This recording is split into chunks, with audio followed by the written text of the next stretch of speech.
Welcome, everyone.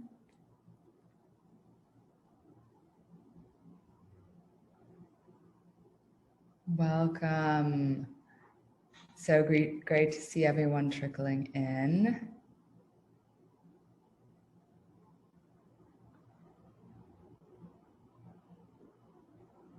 Hi, Krisha. Thanks for joining.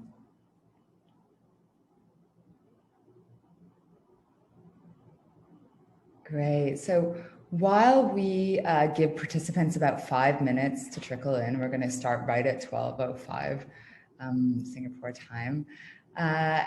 It would be great if you could look at this this image and look at these little avatars and just let us know what number avatar best represents where you are at today. I think we all come into this space from different places, different tasks we've had to do thus far in our day. So let us know in the chat, and we'll wait until 5. We've got someone at 6. Great.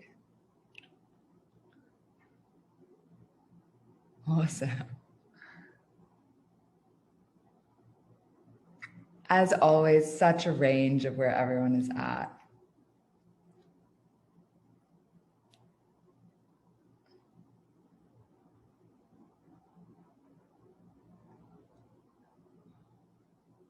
Oh, a lot of 6s. I'm seeing 10s. I'm happy to see 10s. That's a really proud and exciting one. Got Layla at 11. Wonderful.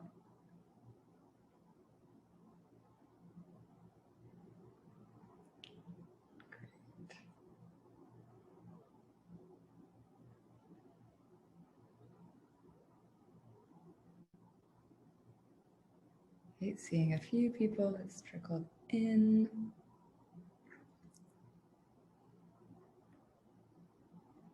If you check your emails, you will have received a little worksheet from us.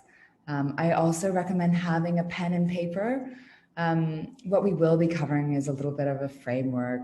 In 1 hour, we can't necessarily go super deep as we would kind of in the regular uncommon practices. So yeah, if you can take this time while we wait another 2 minutes to get started, just to grab some water, have your pen and paper ready, and we'll begin right at 12:05 Singapore time.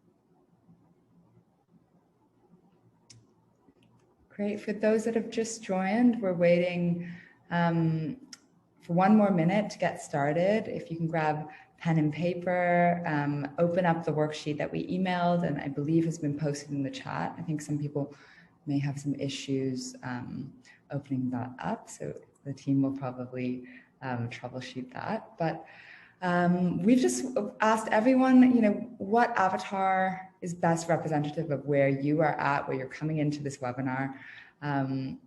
As always, really love to see this range and a really good reminder, I think, also given our subject, that each of us comes into every conversation from a different place with a different level of energy.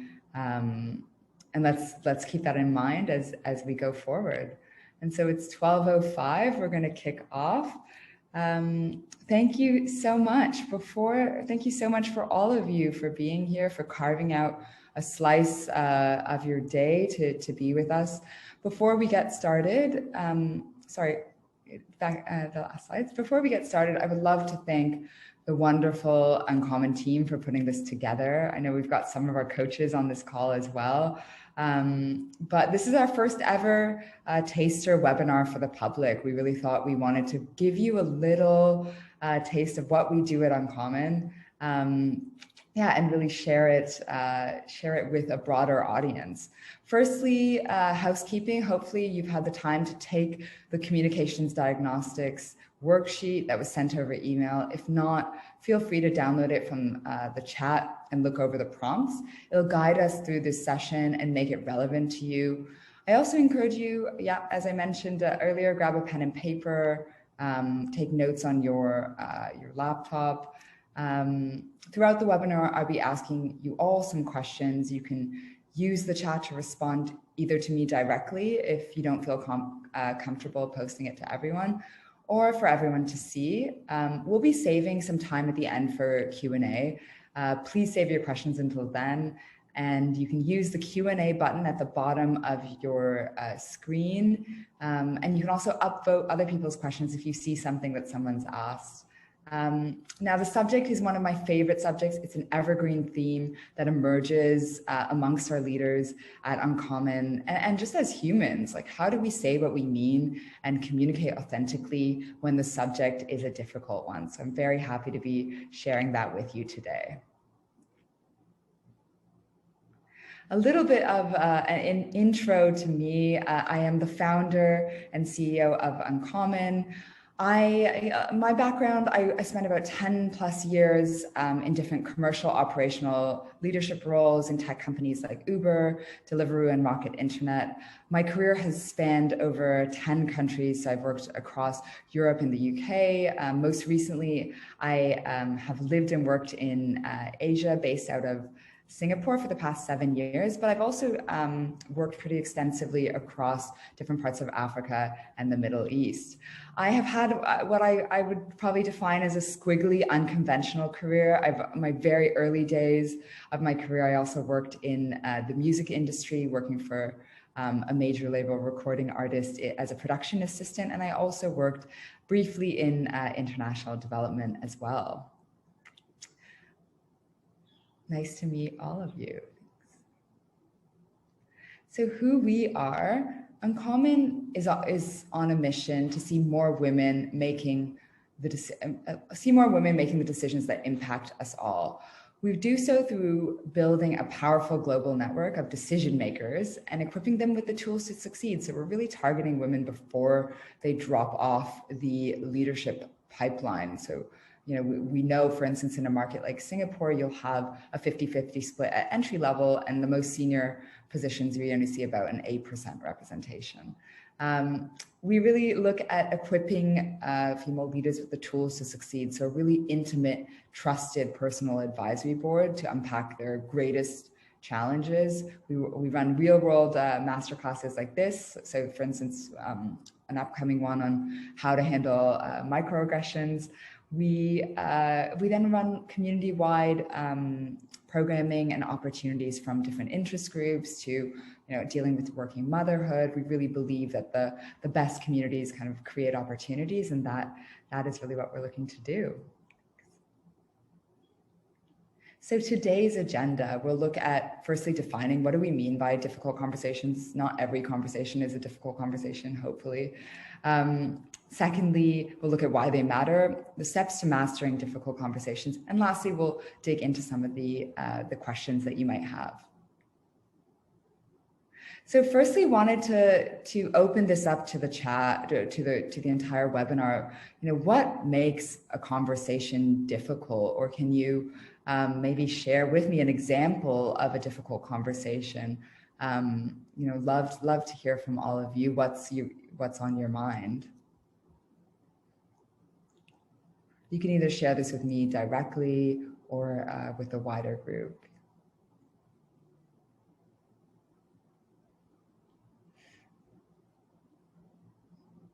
Yeah, and internal emotions are high. Very, very good. Thank you, Nora. And when someone is stubborn and to the point that they won't listen. Yeah, listening is such an important part of communication. Yeah, when you're coming out of the other person's not willing to work with you. Thank you, Shilpa. Emotions, yep. Hearing a lot around emotions. If we have to explain or defend ourselves, yep.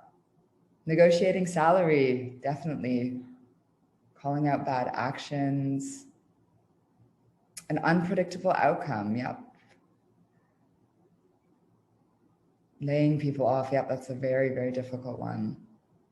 Speaking your truth with grace. Thank you, Emma. That's very, very profound. Great. Oh yeah, and whether the other person is not ready to hear something. Yeah, so really great insights coming in from the chat. So thank you so much for those contributions. This is what we touch on, and I think a lot of what each of you has said is really encompassed by some of these.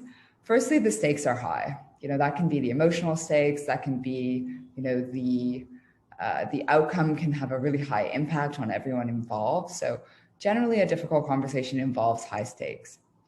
Often there's a power imbalance. We talked about negotiating salaries, we talked about not being able to persuade the other people, not being able to influence them. That often has to do with coming to a conversation with a bit of a different power dynamics, and how do you maneuver that? You can't control the outcome. For most difficult conversations, there's very little, you can't control how the other person will react. You can't control, necessarily the outcome. So kind of focusing on what you can control can be a good starting point. Often we really see there's a big fear of reaction. I think this touches on some of the personal worth, the people pleasing we might sort of see come out as well. So being afraid of how someone might take news as well. The perception of self and the perception of others. This is such a crucial piece of a difficult conversation, because in every conversation there's going to be your reality and the other person's reality, and learning how to hold both truths is such a crucial part of working through a very challenging conversation. And then lastly, it often requires us to be vulnerable. We're not always delivering good news, and delivering challenging news to someone can be require a degree of vulnerability in all of us. So, yeah, thank you all so much for sharing these. So looking at why difficult conversations matter. So that we see a few things. So there's a lot around, do you want to be liked, or do you want to tell the truth? And this isn't necessarily a dichotomy, but that's often where people get stuck. Mastering difficult conversations plays such an important role in really breaking those barriers, standing up for yourself, but also doing so in a way that can create opportunities for both of you and clear misunderstandings. Hence, having difficult conversations helps you to excel in your relationships, both personal and professional, and build stronger teams and organizations. I think having a culture of transparency, of trust, of saying what we mean in our organization is very important for its success as well.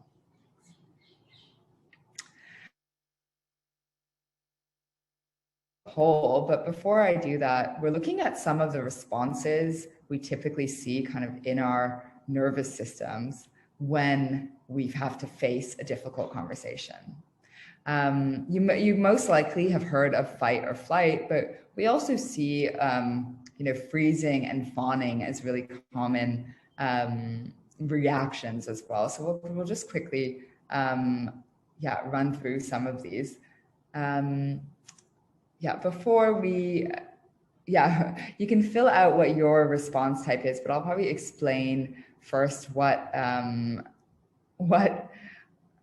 explain first what some of these responses mean. So we tend to be really mindful of, so fight is pretty straightforward. So when you're facing, a different opinion, you feel attacked, you might respond by fighting back to someone. So, your boss comes over and says, why didn't you deliver this project on time? And your first reaction will be to defend yourself, to get angry, to say that other people, to maybe blame other people. And that sort of fight response comes in because we feel attacked. Then we have a flight response. So maybe we know that we have an underperformer on our team, but we don't want to face that conversation. So we keep avoiding them. And maybe they're coming to us asking, we know that they want a promotion and we don't think they're there yet. So we just keep kind of avoiding them and avoiding and kind of running away from facing the issue. Freezing is a bit different. So yeah, freezing, similar to flight in some ways, but rather than just avoiding, we just don't engage with it. Our body might actually just go into a freeze response and not run away, but also not face the issue at all. And lastly, one we definitely see kind of with the gendered aspect is fawning. So you drop all of your needs, you drop what you actually want to say, and you go into sort of a people-pleasing mode. And you might inhibit some of the objectives that you want to achieve because you're not able to actually say those hard conversations. So yeah, for the poll, if you haven't responded yet, just let us know. Out of these four, and I think we all can embody all of these, but sometimes we lean quite heavily on a particular one. So just let us know what your response is usually in a kind of challenging confrontation. Great. I have a question. Can a fight response change to, a freeze or fawn? Definitely. Interesting. I see. So getting the responses from the poll, the most common is actually fawn. So very interesting.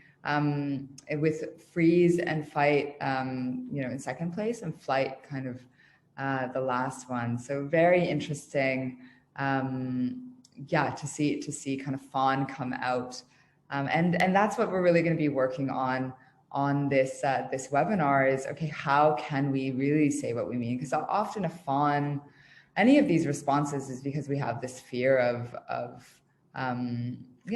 facing this conversation. So thank you everyone for sharing that. Thanks. So this is, a useful model and a bit of a diagram to see, okay, why do these conversations break down? In a difficult conversation, which we defined earlier, but we're trying to get to the shared pool of meaning. But often what happens is we get stuck on the outside. We're stuck on the outside, the messy bit where we're withdrawing, we're avoiding, we're masking, controlling, we're blaming. And because of that, we never make it to the zone of safety. And often in the zone of safety, people will disarm. It'll be a lot easier to have an honest conversation. It will, and it's easier to listen to each other. And I know many of you might be thinking, well, I'm good at listening, but maybe the other person isn't good at listening. So we'll also look at, okay, what are the practices we do? Because often we are dealing with someone maybe who isn't receptive and isn't necessarily listening to us. So how do we, evaluate for ourselves whether this is a conversation, A, that is safe for us to have, and B, how can we actually inhabit those behaviors that disarm people? And I can say this is something I have done a lot of in my career across very different workplaces, very different cultures, very different clients. And so just because somebody doesn't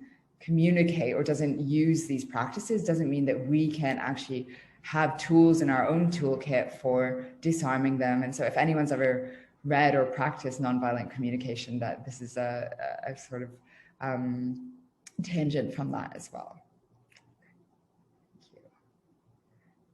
Thank you. Great. Ultimately, though, I will just say that preparing for a difficult conversation is really what is kind of important in us moving forward. So yeah, we'll just jump into this video. Oh, sorry.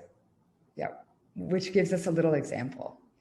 How many of you are blamers? How many of you, when something goes wrong, the first thing you want to know is whose fault it is? Hi, my name is Brene. I'm a blamer. Let me just tell you this quick story. So this is a couple years ago when I first realized the magnitude to which I blame. I'm in my house. I have on white slacks and a pink sweater set, and I'm drinking a cup of coffee in my kitchen. It's a full cup of coffee. I drop it on the tile floor. It goes into a million pieces, splashes up all over me. And the first, a millisecond after it hit the floor, right out of my mouth is this: damn you, Steve. Who's my husband? Because let me tell you how fast this works for me. So Steve plays water polo with a group of friends. And the night before, he went to go play water polo. And I said, hey, make sure you come back at 10, because I can never fall asleep into your home. And he got back like at 10:30. And so I went to bed a little bit later than I thought. Ergo, my second cup of coffee that I probably would not be having had he come home when we discussed. Therefore, and so the rest of the story is I'm cleaning up the kitchen. Steve calls, caller ID. I'm like, hey. He's like, hey, what's going on, babe? What's going on? So I'll tell you exactly what's going on. I'm cleaning up the coffee that spilled all, like dial tone. Because he knows. How many of you go to that place when something bad happens, the first thing you want to know is whose fault is it? I'd rather it be my fault than no one's fault. Because why? Why? Because it gives us some semblance of control. But here, if you enjoy blaming, this is where you should stick your fingers in your ear and do the no thing, because I'm getting ready to ruin it for you. Because here's what we know from the research. Blame is simply the discharging of discomfort and pain. It has an inverse relationship with accountability. Accountability, by definition, is a vulnerable process. It means me calling you and saying, hey, my feelings were really hurt about this, and talking. It's not blaming. Blaming is simply a way that we discharge anger. People who blame a lot seldom have the tenacity and grit to actually hold people accountable, because we expend all of our energy raging for 15 seconds and figuring out whose fault something is. And blaming is very corrosive in relationships, and it's one of the reasons we miss our opportunities for empathy. Because when something happens and we're hearing a story, we're not really listening. We're in the place where I was, making the connections as quickly as we can about whose fault something was.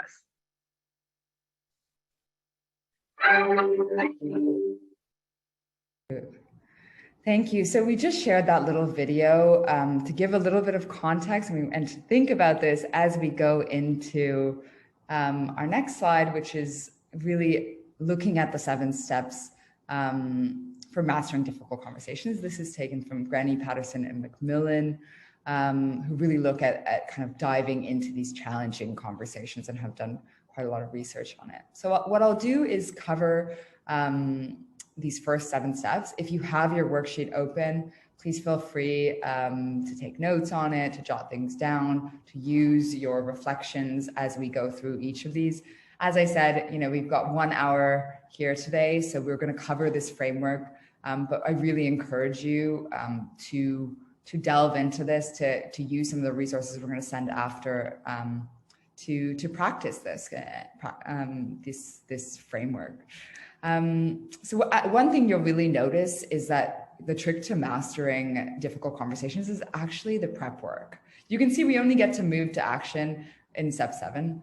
So I'll go over these steps, and then we're going to delve into each of these as we go throughout them. So firstly, we look inwards. So looking at yourself. Why do you want to have this conversation? Look outwards. Sorry, I'm just covering look outwards, understanding your boundaries for safety, checking your assumptions and internal stories. You're going to then state your path and delve into that and explore the other person's path. And then you're going to move to action. So first we'll look at our first step, which is looking inwards. You know, as you saw from the video, it's so common for us when we have a challenging situation that we need to discuss is to blame other people, to start from that starting point. I would like to challenge all of you to look inwards. So yeah, you know, why do you want to have this conversation? What is your desired outcome? Why is this conversation important to you? And what is it at stake? And what happens if you don't reach your intended outcome? You know, how would it impact you? So being very clear about that before you even go into a conversation is key.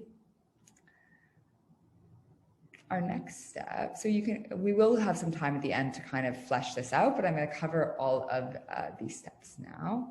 So looking at step 2, it's also then looking for your own markers of triggers, your own markers of becoming angry or upset in a situation as well. So what happens when you want to have a difficult conversation? Is it that your stomach gets a little bit tight? Is it that you have a harder time maintaining eye contact? And what are sort of the changes that happen within yourself? It's important to know this because when you get into a situation, sometimes you don't have the full difficult conversation in one go. Maybe things get a little escalated, both on your side and the other side, and knowing when to step back is really key. And so having these elements of self-awareness where you're like, look, I'm raising my voice.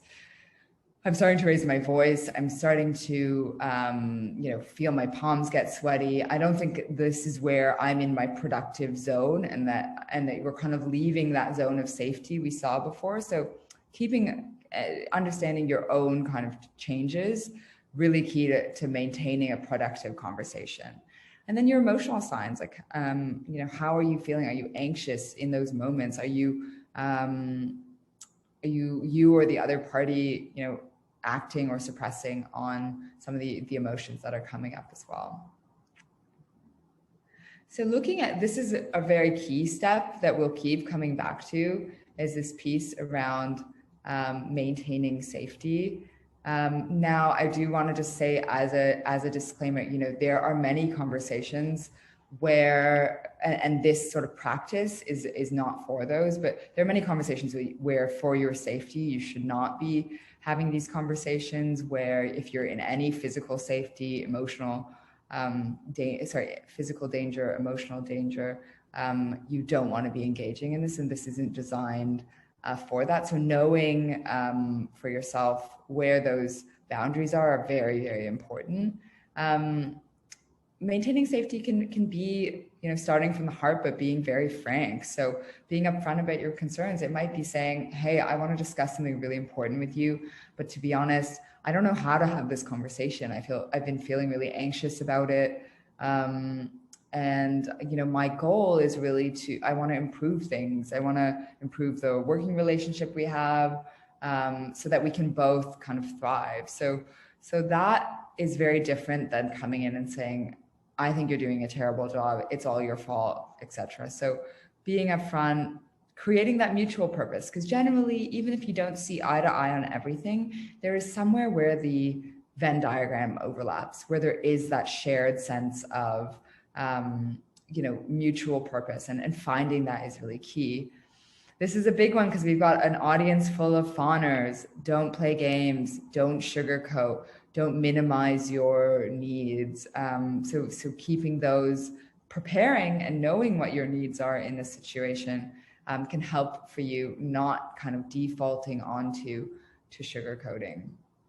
And then taking a step back and stepping back in. So as I mentioned, knowing those boundaries, like it may be for you, if the other person raises their voice, that's a good sign for us to come back to it. If you see their pupils dilating and nostrils flaring, maybe you also want to take a step back. And the same thing for yourself is that sort of co-regulation to maintain safety. Because as you saw earlier, there is no way you can kind of get to that core of having a really productive conversation if you're not able to maintain that safety on both sides.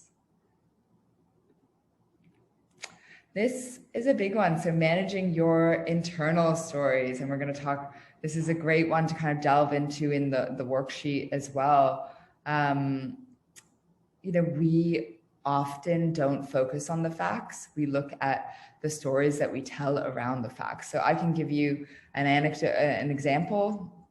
Let's say for this webinar, it's our first webinar. We're, putting together the slides, and maybe someone from my team added a bunch of slides that I hadn't run through. And all of a sudden I'm on this presentation and I'm feeling nervous, I'm feeling thrown off. And I might say, oh, this person wanted me to look bad, or they don't respect me because they didn't check this over with me. And those are the stories that we can tell, whereas we're not really looking at the facts. The facts are just that slides were added. We don't really know what the reasoning is, but it's so often that we can then ascribe a story to it. And so it's very important to then be conscious about how much are we projecting a story onto it and how much of it is fact. Next, we want to then state our path. And this is really kind of the practice. So once we have done all this prep work, these are the concrete steps you can take to having a more productive conversation. So sharing your facts. Like I said, 3 slides were added to this presentation that I didn't know about. That is a fact. So not ascribing any sort of story to it, and knowing that, coming back to that fact that we all come into conversations from different places, from different perspectives. There's always going to be your reality and somebody else's reality. And facts are the least controversial and persuasive element to start, so it's not offensive. Then you can tell your story and explain what you have concluded based on the facts. However, be very careful for any safety risk and fix them when it arises. So maybe someone feels attacked by you saying, how could you think that I'm trying to sabotage your presentation? So finding a way to tell your story from a place of vulnerability and how it made you kind of feel in that moment. Then you also want to ask for the other person's path, because that you don't have visibility on. And it might be that the person who added the slide, we had talked about covering a subject that in passing, and we hadn't taken action on it. And so this person was actually trying to take initiative because there were so many other moving pieces. And so you might actually be able, just by listening to that other person's reality, be able to understand them. This is also a great tactic when you have someone who is very armed, who comes into the conversation. Often people come in very aggressively because they don't feel seen and heard. And so we'll look at ways that you can kind of mirror or de-escalate people who come into that. But sometimes just hearing another person out, letting them say their piece, inviting them to share their facts and stories, that can already take them to a much calmer place to talk. Then we want to talk tentatively. So remember that you're sharing your story and it's based on your interpretation and perception. It's your story and it's not always the actual facts. So try to soften your message without being too aggressive or passive aggressive. So you can suggest things. You can say, okay, could it be that we miscommunicated on this? So not again defaulting to that kind of blame, but taking ownership where you can take collective ownership as well. And then lastly, encourage testing. So it's not that we have to do this is the solution. And people, especially in a difficult conversation, will then arm themselves. You're always trying to disarm in a difficult conversation, but they, suggesting things. How about we try, would you be open to trying, us doing a run through the day before so that we're really clear on the slides? Or so finding a suggestive tone rather than an authoritative tone can really help to consider. I think it's thinking that, let's say I'm mistaken, what if the opposite is true, and just keeping that kind of iterative conversation is key. So lastly, we look at, and this is sometimes the hardest part for us because we can be so attached to our own story that it's very hard for us to step outside of that and explore another person's story. But it really comes down to this idea of like listening to understand. You don't have to agree. Sometimes we listen to win, we listen to win and we want to just collect all the facts that we're then going to like prove wrong. Listening to understand doesn't mean you have to agree with them, but it's really trying to understand, how did they get to this point? How did they get to this conclusion? It might not be the same way that you see the situation, but empathizing with them is really useful to then creating this shared solution. So asking them for their stories really, is a good place to start. If anyone's done nonviolent communication practice, you will know this, but mirroring them to confirm their feelings. So if this person said, I felt confused, I thought that you wanted us to edit the slides, then validating that, saying, you know what, maybe we weren't clear. I wasn't clear enough about what the expectations were, but being able to kind of, I can see how that was really confusing. Being able to take that person's perspective. Also a great way to disarm someone who is really upset or really, I saw people posting about stubborn, is to paraphrase them. Often people who are very stubborn, they feel armed in a conversation and saying, so what I understand is that you were really struggling to communicate, or really struggling to get time with me to review the slides. So you added them in because you thought it was important. So even if you don't agree with that process, you can kind of mirror them back and get them into a place where then they'll be much more willing to find the next part, to agree, find where you agree. So we both agree that we want the prep work for this presentation to run really smoothly. That we can find agreement on. And so finding those areas, not focusing on where you differ, but where are those shared goals? And build on some details that they could have missed or didn't know about, and that you could have missed and didn't know about as well. And then compare without suggesting who is right or wrong. I think that is often where we get stuck, is in kind of winning the discussion, and actually finding that shared consensus is a very different approach.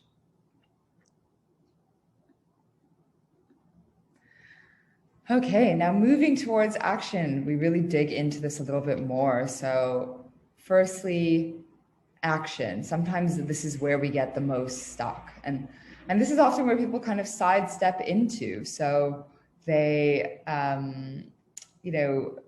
just want to go directly into decision making without actually listening to people and doing all the other 7 steps. So that's often where difficult conversations go into. Now we're in solution mode. We don't start in solution mode.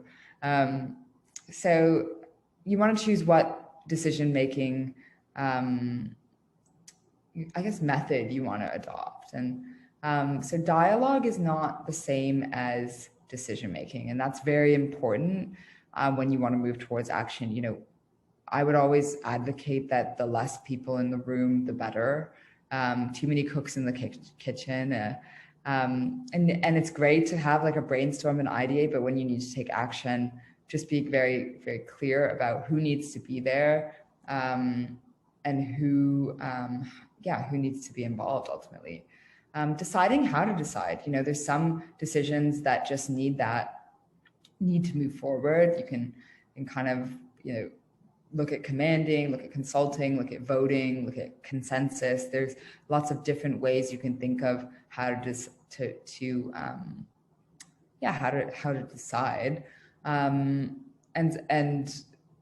this will change from situation to situation, but you can kind of, work with the other person about how you want to choose to decide. I would say consensus can definitely be the most kind of mutually beneficial, but that's definitely when it's a high stakes, complex issue.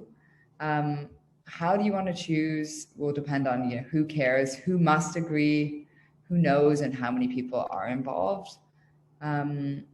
Assignments. So this is especially important when maybe you're the decision maker, but the other person you actually need to assign, or you need their support in order to move forward. And so having this process, involving them in it, makes the part where you're dividing and conquering tasks really important. So who is involved, what do they do, by when, how will you follow up? And then lastly, documenting your work, particularly in a workplace setting. How have we learned from this? How are we going to improve upon this, and not necessarily make the same mistakes? So just to review everything that we have covered, as I mentioned, this is a lot of reflection and kind of insights that you need to kind of consider. So in this 1 hour, we really are covering the framework. But for some of you who maybe have done the communications diagnostics, and for those of you that haven't, we want to give you, we asked you to maybe come with a difficult conversation that you have in mind. I really believe most people have a difficult conversation they're sort of avoiding. So we'll give you a few minutes here, because I want to leave some time for Q&A, but I'd love to give you a few minutes. This is just kind of a taste of what we can do at Uncommon. We do definitely go a lot deeper, but we'll give you 3 minutes from now to run through some of these steps. We'll all be available in the chat for any questions. You can kind of take it away and start kind of going through each of the steps. Feel free to message me if you have any questions.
Okay, so bringing everyone back, I know that was a short time to go through a lot of reflection, so I hope that you can use your worksheet and some of the resources we're going to send after to delve into this. I got a question while we were doing the reflection that I thought was really great from an anonymous attendee, but saying, this seems very similar to steps to negotiation.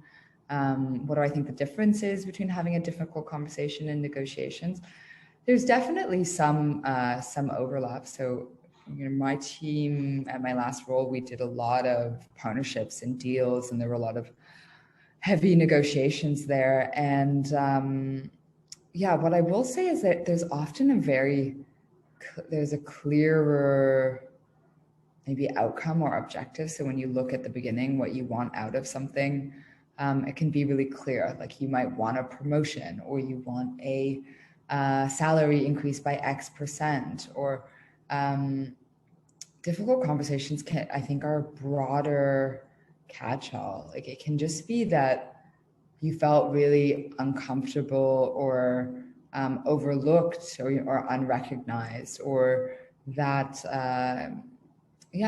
that you're not aligned with the strategy that your team is moving ahead with, or so there it can just be a little bit less concrete. But I would say that some of the practices and the power dynamics can be very different in a negotiation, but a lot of that kind of dance between both perspectives is really key. And I think there's very different ways of negotiating, which is probably a separate workshop, but there are ones where, if you are in a more powerful position, people kind of squeeze each other. But I would say that the most beneficial kinds of negotiations are this kind of partnership approach where which is very similar, in the sense of trying to find that mutual benefit and purpose. But I would say not all negotiations necessarily follow that as well.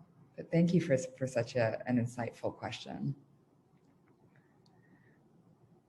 Great. So before we kind of head out to key takeaways, I wanted to kind of cover what it is we're doing at Uncommon. Our applications are open for the October cohort. So if you or any female leaders that that you think would benefit from delving a little bit deeper on some of these subjects of really thinking about ourselves as leaders and how do we kind of overcome some of our own limiting beliefs, go a little bit deeper. Yes, this is a 1 hour session, but I believe at Uncommon we have a variety of pillars within the community, which you can kind of see here, from building a really powerful network to feeling safe and having a kind of deeper group coaching experience, and having intimate dinners, learning through workshops like these, and being inspired through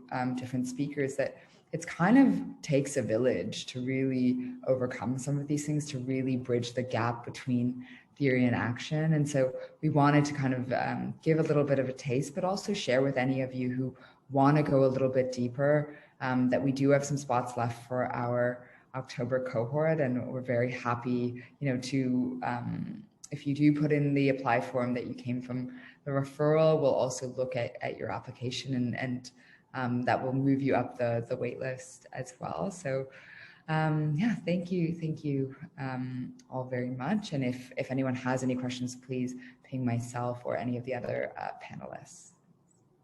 Well, now we'll move into our key takeaways. So looking at these, firstly, having difficult conversations isn't just jumping into it. It's doing the work. It's preparing for it. Actually, most of the work is the prep work that you do before a difficult conversations. Don't wing it. If you're feeling unprepared, don't have the conversation yet. It usually will not go as well as you think if you haven't at least thought about some of these things ahead of time. Self-reflect, so knowing how you show up in these situations, but also what your boundaries are for a difficult conversation. and embracing discomfort. So especially I myself also can lean on the fawn response. And so that means also being able to sit with the discomfort, to be able to practice that, having a bit of a safe space where you can practice these difficult conversations, you can get feedback on, instead of turning away, is really, having the courage to sit with that discomfort. And then lastly, setting realistic expectations. I think focusing on what you can control will save you a lot of headache. Often you might want a certain outcome, but knowing that, you really want to focus on how you show up, on how you communicate, on what you're stating, that is a much more kind of empowered way of showing up than basing it solely on, how the other person is going to take something as well. Great. And with that, we will move into the Q&A session. So please feel free to post in the chat or to the Q&A button that's beneath you. If there's any questions about this practice that we can answer for you, very happy to.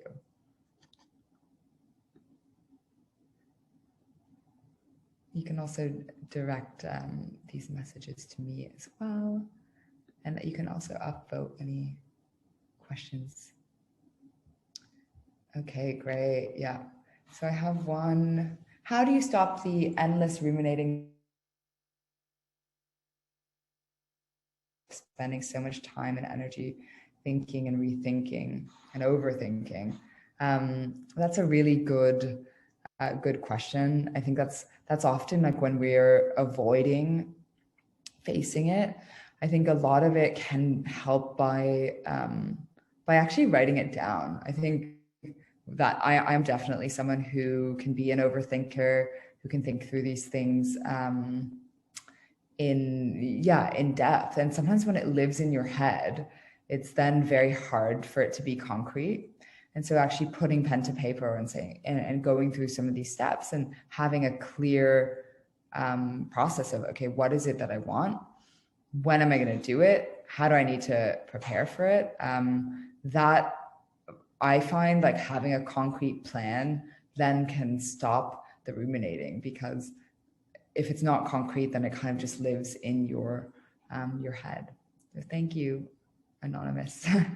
Secondly, okay, I got something. How do you control your emotions during a difficult conversation? This is a big one. I would say, that this is some of the prep work that you have to do, and I would say also having a safe space. And this is something, part of the reason why I created Uncommon was I didn't have a safe space where I could go and I could say, I'm really struggling. I'm really afraid of this. I'm really not feeling confident.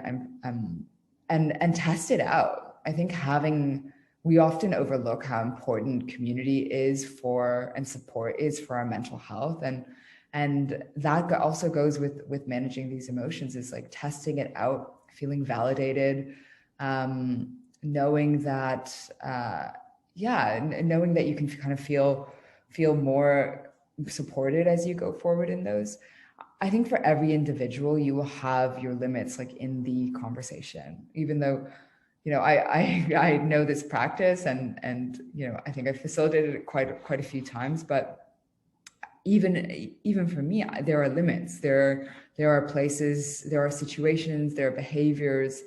So that is why that is kind of part of the process. We all have different triggers, and knowing what those are for ourselves and being really cognizant of them when you go into a conversation.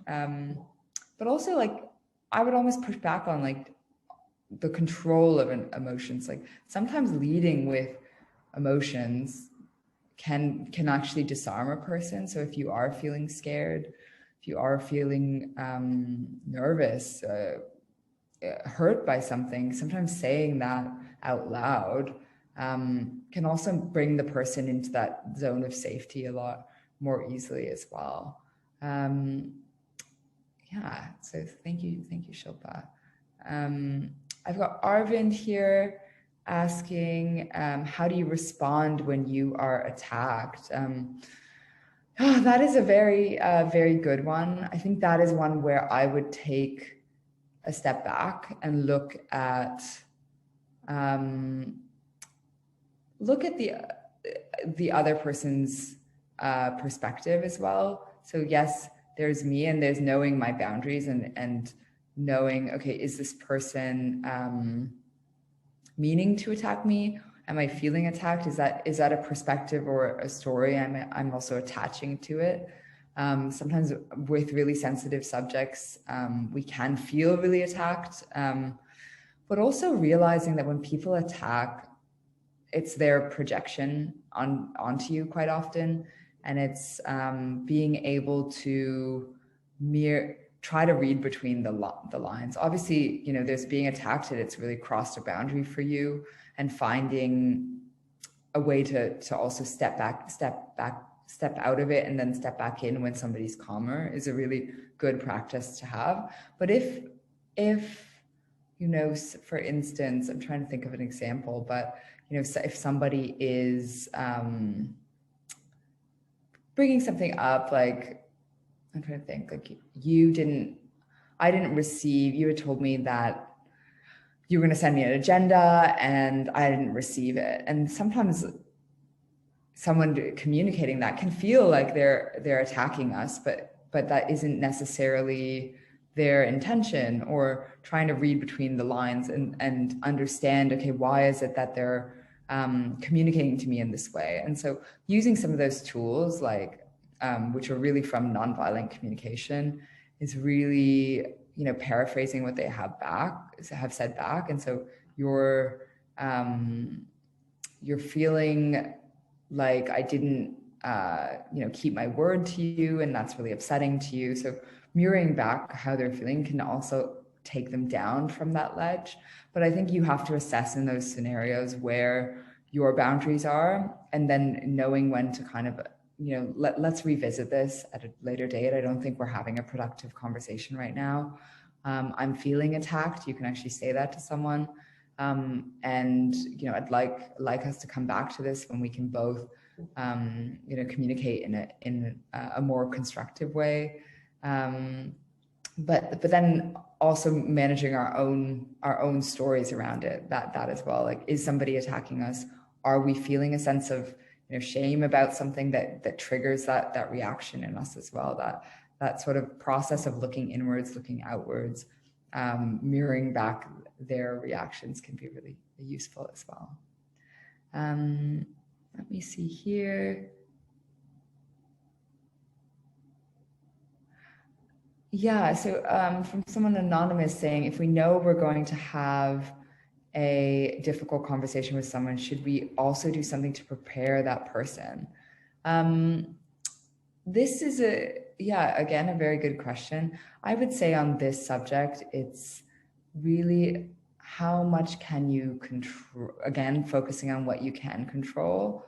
I think that preparing someone can be, just speaking very honestly that you want to have this conversation, that you're maybe a little bit nervous about it, that you really want it to go, keeping a positive tone, that you want it to be positive, you want it to be solution oriented.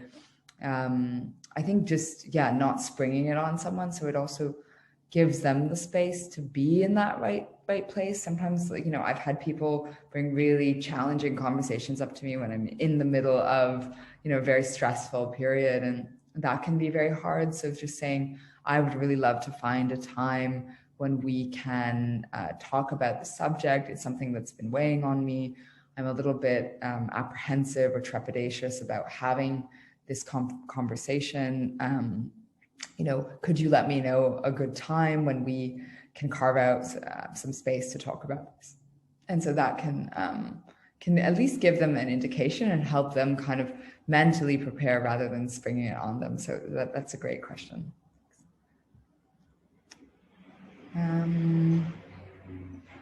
How do you create communication when dealing with a cold shoulder treatment? From Michelle. yeah, that's a really, and similar to how do I convince someone to have a conversation if they don't want to. With both of these, I again come back to this. Okay, what can you control? What you can control. You can't actually force someone to have a conversation with you that they don't want to have. But what you can try to control is your understanding of why they don't want to have that conversation with you.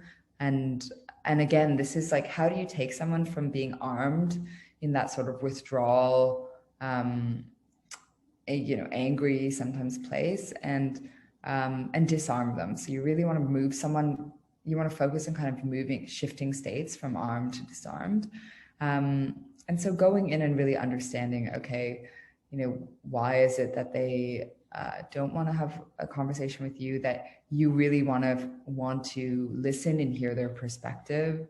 That so even before you kind of go in with all of your views and your experience, like, maybe just trying to take that perspective can be good, but also just respecting someone. Like, I've had it where, someone doesn't want to speak to me initially, but I'm just, leave that door open and saying, I'm here to listen.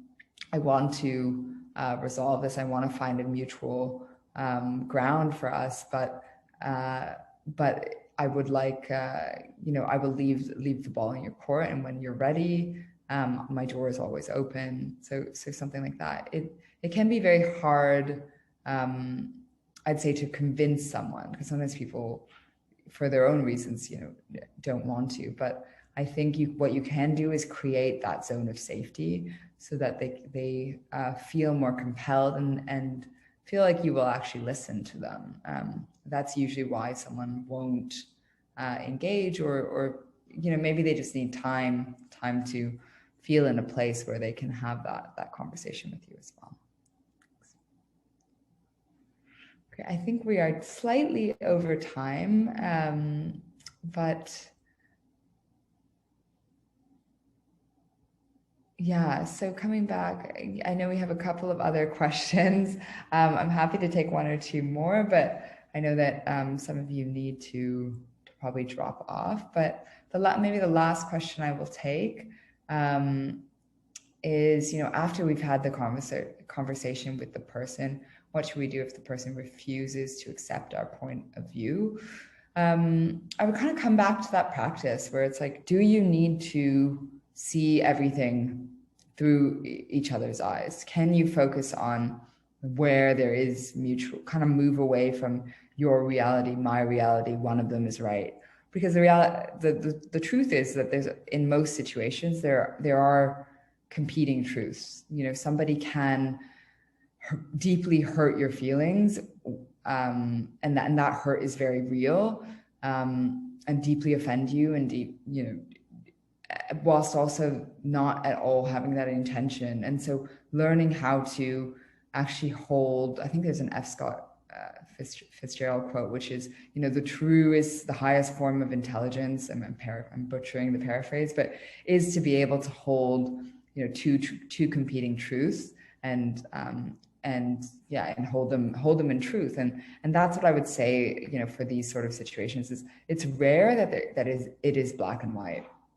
And learning to find the area where you overlap, where you detach from just, need to be 100, this zero-sum mentality of like, I need to be 100% right and that person needs to be 100% wrong. It's actually focus on the things that you have in common. Maybe it is you are working towards the same mutual goal. Maybe it is that that you agree upon two out of 10 things, and can you focus on those? So it is, the reality is, it can take time, and it can, people can have a hard time getting there. But I think once you realize that, and once you can evaluate where someone's at, then you can also make other plans for yourself as well. But I think, just getting away from this idea of they have to accept everything about me. Maybe they're not going to, but you can find those shared meaning and that shared purpose, and that alone can yield better solutions. I think that's all we have time for today. I want to thank everyone so much for your time. We will follow up with a little worksheet for all of you, but have a great day and take care. We hope to see you at the next one. Thank you.